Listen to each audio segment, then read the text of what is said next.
A woman named Helen arrives at her old family house with her kids, Jared, Simon, and Mallory. The kids look shocked to see how old the place looks, but Helen mentions that it used to look better. Simon doesn't seem to care, and he asks Helen if he'll now be allowed to have bigger pets since they have a bigger house. Yeah, so I can get bigger pets here, right, Mom? Helen says he can have any pets he wants, but as she asks Jared what he thinks, he just ignores her and continues playing with his phone. Shortly after, Simon and Mallory start taking their things into the house, but Jared stays inside the car. Helen then comes over to ask why he's giving her the silent treatment, even though there are other ways for him to deal with his anger. Just what are you expecting your silent protest will get you? She adds that she knows he's pissed about the relocation, but she's sure he'll eventually enjoy the place. Jared still doesn't say anything, and as Helen looks tired, she tells Simon and Mallory to come inside the house when they're done. As Helen leaves, Mallory tells Jared that he needs to get out of the car already. She also uses one of her fencing swords to tap him, and this gets him pissed, so he gets out of the car to attack her. As he unsuccessfully tries to hit Mallory, I'll do whatever I want. she tells him that he needs to stop acting out because their mom needs the relocation to work. Jared says he'll do whatever he wants, and that Mallory is so annoying because she behaves like she knows everything. Mallory says she knows things Jared doesn't know, but as he asks what she's talking about, she doesn't say anything. Jared then tells Simon to help him attack Mallory.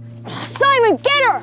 But he says he doesn't like conflict. Jared doesn't like this, and as his siblings leave him outside, he suddenly hears something strange moving around the bushes. Jared looks scared and wonders what it is, but as he keeps hearing the sound, he just goes inside the house. He then sees Simon unpacking his things and asks why he's doing that. Simon doesn't seem to understand his question, Unpacking? but Jared says it's of no use because their dad, Richard, is coming to take them back to the city. Simon asks if he'll also take Mallory, but Jared says she deserves to be with their mom. As he complains about how old the house looks, Jared sees some salt just by the window, and Simon says it's actually everywhere. He adds that their aunt, Lucinda, might be responsible for putting the salt around the house. Jared asks if it's their crazy aunt, and Simon says she's the one. As they then see a family portrait of a man and his family, Jared asks if the man's wife is Lucinda. Is that the nutbag and her husband? Simon says she's Lucinda's mom, and that Lucinda is the little girl standing in front of her dad, Arthur Spiderwick, who also happens to be their great-uncle. As Simon continues to talk about Lucinda, he mentions that she was sent to a nursing home because she claimed her dad was kidnapped by fairies. Jared finds this funny and says he doesn't want to end up like Lucinda, who spent most of her life living inside the house and refusing to go out. He says he'll also not let it happen to Simon, and it's why he wants their dad to take them back to the city. End of discussion.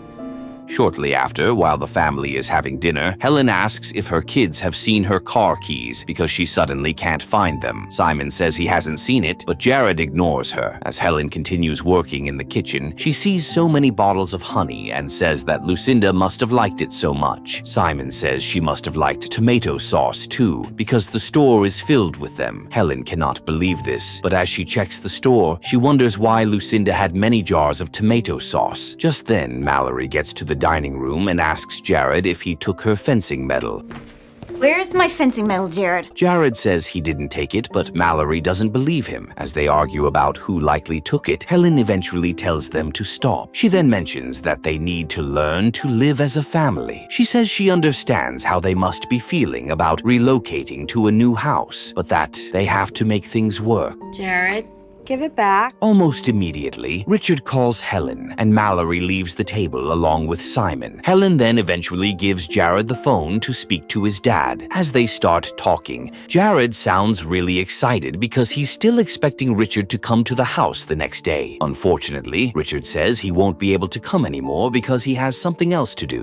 Yeah, maybe. I'm gonna try. He adds that he'll still call Jared later because there's something they have to talk about. Jared looks disappointed, but he says he understands. After the call ends, he then blames his mom for telling Richard something that made him change his mind about coming. Even though she didn't do this, Helen just walks away and refuses to say anything. Before Jared can leave for his room, something suddenly sounds behind the wall. As he knocks on it a few times, the creature knocks back, and Jared is shocked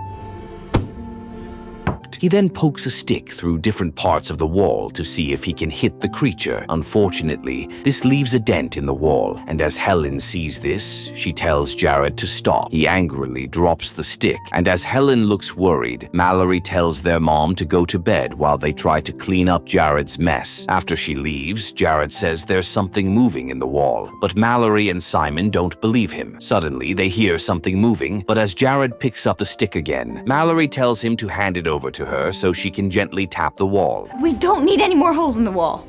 As she then follows the sound, Mallory taps a part of the wall, and it breaks off to reveal a dumbwaiter. The kids look shocked, but as Mallory looks inside it, she sees Helen's car keys and her medal. She immediately turns to blame Jared, but he asks how he could have possibly put the items inside the dumbwaiter and replastered the wall. Mallory doesn't think he's innocent, and she tells him to clean up the mess. He then asks if Mallory and Simon won't help him, but they leave him to do it alone. Don't you want to know where this thing goes? Shortly after, Jared cleans the dumbwaiter and finds a key inside. He then enters the dumbwaiter and uses it to get to an abandoned office. As he looks around, he sees a big treasure chest and uses the key to open it. The things inside the box are already old and dusty, but Jared still scatters it and finds a book wrapped in a piece of cloth. Before he checks what's inside the book, he hears something moving in the office, and as he looks around, he sees a warning on the floor for him to leave. Jared looks shocked, but as he wonders who wrote the warning, something flips his torchlight, and he immediately leaves with the dumbwaiter. He then heads to the room and wakes Simon up to tell him what happened. Simon thinks it's impossible for a creature to write a warning on the floor, and he just continues his sleep. Jared looks disappointed, but he then climbs his bed to check out the book he found. As he's about to open it, he sees a warning note advising him against doing so because it will come with deadly consequences. Jared doesn't seem to care, and as he removes the seal on the book, it appears to release a strange energy wave away from the house. Jared doesn't understand what just happened, but he then starts hearing strange sounds in the wall again. As he looks around, he sees two of Simon's pets under his blanket and wonders how they left their cage. Even though this leaves him confused, Jared returns them to their cage and enters a footlocker to hide and read the book. How'd you guys get out? As he opens the book, he sees that it's Arthur's field guide about several creatures that live among humans but are hidden by magic. Jared looks intrigued, and as he continues reading a note inside the book, he learns that magical creatures are real and that the guide actually contains important information about all of them. While Arthur mentions that most of the creatures are a sight to behold, he adds that there are dark creatures who are controlled by an ogre named Mulgarath. In his final notes, Arthur says that Mulgarath must never lay his hands on the book because he'll use the information inside to destroy all the magical creatures. He also warns anyone who finds the book to do whatever they can to protect the book and the entire magical community from Mulgarath. As Jared admires all the creatures inside the book, he hears Mallory shouting for help, so he leaves the footlocker and heads out of the room with Simon. When they get to her room, they see that Mallory's hair has been tied to her bed frame, and she believes Jared did it while she was sleeping. Jared denies this and says he was inside the footlocker, but Mallory still thinks he did it, and Helen scolds him. Jared doesn't like this, and he walks out of the room angrily. The next day, while Mallory and Simon are playing outside, Jared comes over to ask his twin brother what the word appease means. After he's told the meaning, Mallory asks if he wants to apologize. Jared says he didn't do anything to her hair. He then mentions that there's a creature inside the house that needs to be appeased because Mallory destroyed its nest the previous day when they found the dumbwaiter. He adds that the creature likes honey and that it's why Lucinda likely stored them in the house. His siblings don't believe him, but he tells them that he knows so much about the magical creatures because of Arthur's guide. Mallory and Simon still don't trust him. Don't listen to him, Simon. And as they head inside, an invisible creature appears to be watching Jared. He notices this, but as the creature gets close to him, it fails to get through what looks like an invisible wall, and Jared quickly runs inside. He then builds a new house for the creature that needs to be appeased. He also puts a bottle of honey and some biscuits inside it. As he then takes it to Arthur's office, he tells the creature to come out, but no one answers Jared. Hello? He then drops the nest on a table, after which he says he'll be waiting to see if the creature shows up. After a while, Jared falls asleep, but when he wakes up, he sees that the creature has already eaten the biscuit and left crumbs on the floor. As he follows the crumbs, he finally sees a creature named Thimbletack, who looks shocked to see Jared. Jared is also surprised, but as Thimbletack runs away and turns invisible, he follows him and asks why he can't see the creature. Thimbletack then appears again and says that Jared can only see him if he wants to be seen. As Jared asks about the book, Thimbletack looks furious because the seal is no longer on it. He also says he has failed his master for not protecting the book like he wanted. Jared looks confused, and as he asks Thimbletack who told him to protect the book, he says it was Arthur. He then asks why Jared read the book after seeing a warning note on it. Jared doesn't have much to say, and Thimbletack mentions that Arthur wants the field guide to always stay inside the circle around the house. Whoa, stop! What circle? As Jared asks about the circle, Thimbletack shows him a protective circle around the house that will prevent dangerous creatures from getting in. Suddenly, they notice something strange approaching Simon after he leaves the protective circle. As he then gets pushed to the ground and dragged away, Jared looks worried and asks what's happening. Thimbletack says it's the goblins, and he gives Jared a seeing stone to see what he's talking about. As Jared uses the stone, he sees the goblins taking Simon away, so he says that he needs to help his brother. Thimbletack tries to stop him from taking the book away, but Jared refuses to let go of it. He then goes downstairs to find Helen, but as he sees Mallory, he just leaves the house without telling her anything. After a while, he hides near a tree and sees the goblins talking while Simon is in a cage. As he wonders what to do next, a creature named Hogsqueal appears to be behind him inside a cage. After eating a bird, Hogsqueal tells Jared to free him so they can fight together because he has a plan to kill Mulgarath for murdering his family. Can you help me save my brother? Please? Jared frees Hogsqueal, but he eventually turns out to be a coward who doesn't want to attack the goblins. Despite this, Hogsqueal spits into Jared's eyes so that he won't need the seeing stone anymore. Before Jared then walks over to save Simon, he hears the goblin calling Mulgarath's name, and Hogsqueal says they're summoning the monster. After he appears as a strange man, Mulgarath approaches Simon and asks for Arthur's field guide. Simon says he doesn't have it, but that he can look for it and bring it back to the woods. Mulgarath likes this, but he warns Simon that if he doesn't bring him the book, he'll get killed. Simon looks scared, but he agrees to the deal and gets released. After he leaves, though, Mulgarath scolds the goblins for capturing the wrong boy. He then mentions that they now need to collect the book from Simon and kill him and his family. Go on.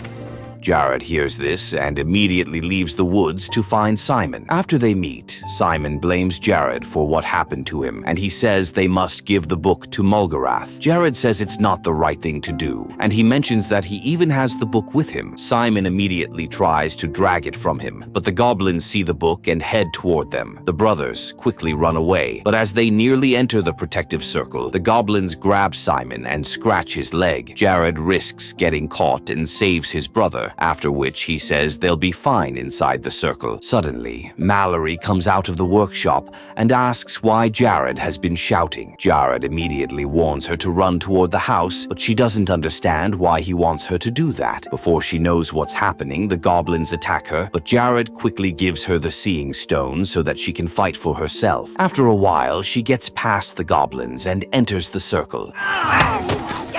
She also looks confused as to what's going on, but Jared just enters the house. After they help Simon clean his wound, Mallory asks what's going on, and Jared explains that the goblins want the book. Mallory asks where he found the book in the first place, and as he tells her, she scolds him for always doing things without thinking. Jared doesn't care, but as they argue about what to do with the book, Thimbletack shows up and says he won't let them give the book to Mulgarath because he'll kill everyone. Simon suggests burning it. Let's just burn it. it, so Jared takes it outside to do that. Unfortunately, the book doesn't burn, and the goblins tell the kids that they'll still find a way to cross the circle and get the book. After the kids head back inside, Mallory sounds worried, but Jared says the goblins can't enter the house because the only way to destroy the circle is to use the instructions inside the book. Mallory then says she doesn't want to end up like Lucinda, who spent most of her life sitting indoors. Jared realizes that Lucinda might know what to do, so he suggests going to see her. As they wonder which nursing home she was taken to, Simon finds a document about the place. She's at the Woodhaven Sanatorium. Thimbletack then says they can go to the city by taking a secret tunnel. He also suggests leaving the book inside the house, and Jared drops it and leaves with Mallory to find Lucinda. However, as Thimbletack is about to check the book, he realizes that Jared tricked him and took the field guide. Meanwhile, the goblins notice that Jared and Mallory are inside the secret tunnel, so they send a beast to attack them. Luckily, Jared and Mallory make it out alive, and the monster gets crushed by a car in the city. As they head to the nursing home, Helen sees them from her new workplace, but she can't leave because she's busy. Elsewhere, Simon finds a page inside Arthur's office that helps him understand that the goblins can be killed with pepper sauce. Following this, he brings out the pepper sauce jars and starts preparing for an attack on the goblins. Meanwhile, Jared and Mallory reach the nursing home and see a salt circle in Lucinda's room. Lucinda, you have visitors. When they eventually see her, she pretends to be mute, but as they mention that they just moved into her house, she asks why they did that because it's dangerous. She also says they won't understand, but Jared says they do. She then shows them the fairies she was talking to before they arrived. Jared also shows her the field guide and asks if she can help them take down the goblins and stop Mulgarath. Lucinda is shocked to see the book with them, and she quickly takes them into her room. She then collects the book and says it brought misery to her and her family. She adds that the last time she saw her dad, he looked very agitated, and it was also the day he put the protective circle around the house. On that day, Arthur realizes that Mulgarath was after the book, so he tried everything he could to protect it. Even when Thimbletack suggested burning it, he disagreed and said that the book had to be protected because the information inside is valuable. No! We need to protect it! After hiding the book, it turned out that Lucinda didn't know about the protective circle, and while she was playing beside it, the goblins captured her. Luckily, Arthur quickly saved her, but some creatures called the Sylphs suddenly appeared and took him away to protect the knowledge he had of them. Lucinda didn't know this, and she just watched her father being flown away while saying he'll be back one day. Lucinda adds that after she left the circle many years later, the goblins attacked her, but when she told people about it, she was sent to the nursing home. Here is where they put you. Mallory feels sad to hear her story, but Lucinda mentions that her dad is still the only one who can help them. Jared looks confused because he believes Arthur is dead, but Lucinda says that the fairies have informed her that her dad is still alive. She then mentions that they must find him and take the book to him. As she's about to hand over the book, the goblins suddenly grab it through the window and steal some pages, but Lucinda quickly throws salt at them. Almost immediately, Helen enters the room with the nursing home staff to ask what's going on. Mom? Shortly after, on their way home, Helen doesn't believe what her kids told her, and Jared says it's why Richard left her because she never listens to anyone. Helen doesn't say anything, but as they reach the house, Jared says he hates her and doesn't want to live with her anymore. After he heads inside, Mallory asks Helen why she won't just tell Jared what's happening, but she says she'll do that later. Go inside, Mel. We'll deal with this when I get home. Meanwhile, the goblins show Mulgarath the pages they found, but he's still angry because they didn't bring him the book. As he's scolding their leader, he suddenly sees a page about the protective circle. After reading it, he finds a way to destroy it and tells the goblins that when the sun is down, they'll attack the house. As they rejoice, Hogsqueal hears them and says he has to warn Jared. Elsewhere, Mallory notices that the goblins are not around the house, and this surprises her, so she goes to call Jared. I think you should come and see this. He also looks surprised but says that the goblins likely gave up. Just then, Hogsqueal shows up and tells them that Mulgarath has found a way to break into the house. He also spits in Mallory's and Simon's eyes, after which he warns the kids that they need to devise a plan to stop Mulgarath. As Jared goes inside, he calls Richard to ask why he hasn't arrived yet, but the number goes to voicemail. Mallory then sees him looking disappointed and says that their dad isn't coming because he has moved in with someone else and is no longer trying to get back with Helen. He's with someone else.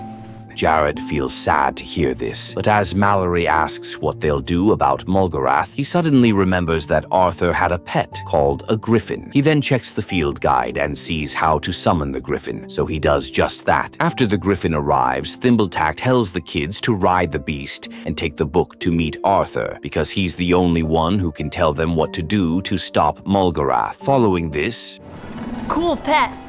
the kids climb the griffin, and it takes them to the fairy kingdom, where they see Arthur. Jared quickly asks how he can help them, but Arthur doesn't know who the kids are. Jared then introduces himself as Helen's son and mentions that his aunt, Lucinda, is now in a nursing home. Arthur says it's impossible because he left Lucinda just a while ago, but Jared says he has been gone for 80 years. Arthur is shocked to hear this, and he realizes that the sylphs likely used their songs to make him lose track of time. Unfortunately, the sylphs are already making Simon and Mallory listen to them, so Arthur tells Jared to follow him alone. As they find a corner to talk, Jared tells Arthur that he brought the book so it can be destroyed. Arthur cannot believe this, and he asks why Jared would want to do that. As he mentions that they need to protect it, Jared says he needs to start thinking beyond that because the book ruined his family and made his daughter get sent to a nursing home. Arthur looks sad to hear this, but as Jared opens the book, he realizes that Thimbletack gave him a fake book. Thimbletack. He switched the pages. Jared says he needs to leave immediately, but Arthur mentions that the sylphs won't let him return home. Jared looks disappointed because Mulgarath will attack his house in a few hours. He adds that his mom will be home soon and the goblins might attack her, as he laments that the last thing he told her was that he hated her. Arthur decides to create a distraction so that Jared and his siblings can leave. Shortly after, Arthur uses the fake book to distract the sylphs while Jared summons the griffin again so that he and his siblings can leave. When they get home, they see Helen just arriving, so they quickly stop her and enter the car before the goblins attack them. As she asks what's going on, they tell her to drive into the circle, and while doing this, she hits some of the goblins. After they enter the house, Will someone please tell me what's going on? Mallory asks Jared what they'll do next, and he says they need to start protecting the house by putting salt around it and getting ready in case they need to fight. Helen doesn't understand what's going on, and as she asks Jared about it, he tells her that the house will soon be under attack. Helen says she's tired of hearing his story about goblins, but she suddenly sees Thimbletack and screams. Jared then tells her that Thimbletack is not the problem. He also gives her the seeing stone so she can see the goblins outside the house. Following this, Helen joins the kids in preparing to protect the house. Shortly after, the sun comes down and the protective circle gets destroyed. The goblins look happy about this and immediately try to enter the house. Unfortunately, all the entrances have been blocked with salt, so the goblins decide to enter the house through the floorboards. Despite Jared and his family's attempts to keep them out, the goblins finally enter the house. Jared and his family quickly run around and find a room to hide. The goblins still find their way in, and Mulgarath also appears inside the house. The family then heads into the kitchen and they put some pepper sauce inside the oven, after which they find different places to hide. As Mulgarath and his goblins enter the kitchen, Jared lights a fire that leads to the oven and causes an explosion that splashes the pepper sauce around the room. All the goblins get killed, and as Jared and the others leave their hiding spot, they start wondering if Mulgarath died too. Suddenly, someone opens the door and they see that it's Richard, who asks what's going on. He also also says he's there to keep his promise to take Jared back to the city. Jared looks happy to see his dad, but when he asks what his dad wanted to tell him, Richard simply says that he wanted to tell his son that he loves him. As he also keeps trying to touch the field guide to see what it is, Jared stabs him. Everyone looks shocked, but Jared says it's not Richard, and that Mulgarath transformed into his dad. Following this, Mulgarath reveals his true self and asks for the book. Give me the book! Jared quickly runs away, and his siblings try to defend him, but Mulgarath pushes them away. As Jared enters the dumbwaiter and heads up, Mulgarath changes into a snake and follows him. When they get to the office, Thimbletack tries to fight Mulgarath, but he gets thrown away. Jared then heads out through the window and climbs the roof. Mulgarath still follows him, and as Jared finally has nowhere to run to, he sees Hogsqueal on a nearby tree. He then throws the book toward the tree, and as Mulgarath turns into a bird, Hogsqueal jumps toward him and eats him. As Helen and her other kids leave the house, they see this and look surprised. Jared then falls from the roof, but his family quickly helps him. As he then asks if they got Mulgarath, Hogsqueal shows up and boasts about how he ate the monster and got revenge for killing his family. Just then, Helen tells Jared that she's sorry for not believing him. Sorry, I didn't believe you. But he says he should be the one apologizing for always being a troublesome kid. Helen says he doesn't have to apologize, and that she knows how much he loves his dad. She adds that if he wants to live with Richard, she'll allow it because he also loves his son. However, Jared says he wants to stay with her, and she hugs him. The next day, Lucinda is released from the nursing home, and as she enters the house, she sees Thimbletack. She looks happy to see him and says that if her dad were still around, he'd be proud of Thimbletack. Suddenly, the kids call her to come and check something outside. As she gets there, she sees the Sylphs dropping Arthur back at the house. They both look happy to see each other, and Arthur says sorry for leaving her when she was young. He also mentions that the Sylphs only allowed him to return to her because the book is now safe. Lucinda says she's happy he came back just like he promised. However, Arthur says he can't wait because all his years will come back and he'll turn to dust. Lucinda then asks if she can follow him, and he says she can. After he holds her hand, she turns into her young self again. Daddy. And the Sylphs take them away with Jared and his family watching them happily. Arthur and Lucinda would have never been reunited if Jared hadn't realized that the magical community needed saving. Even though he was mostly a stubborn boy who always acted alone, he ended up being the true hero in this story. It also turned out that his reason for always acting up earlier was because he thought his mom didn't care much about him, even though his dad was the one who didn't mind moving on from his family. And it is because the people we think don't care about us are the ones who care the most.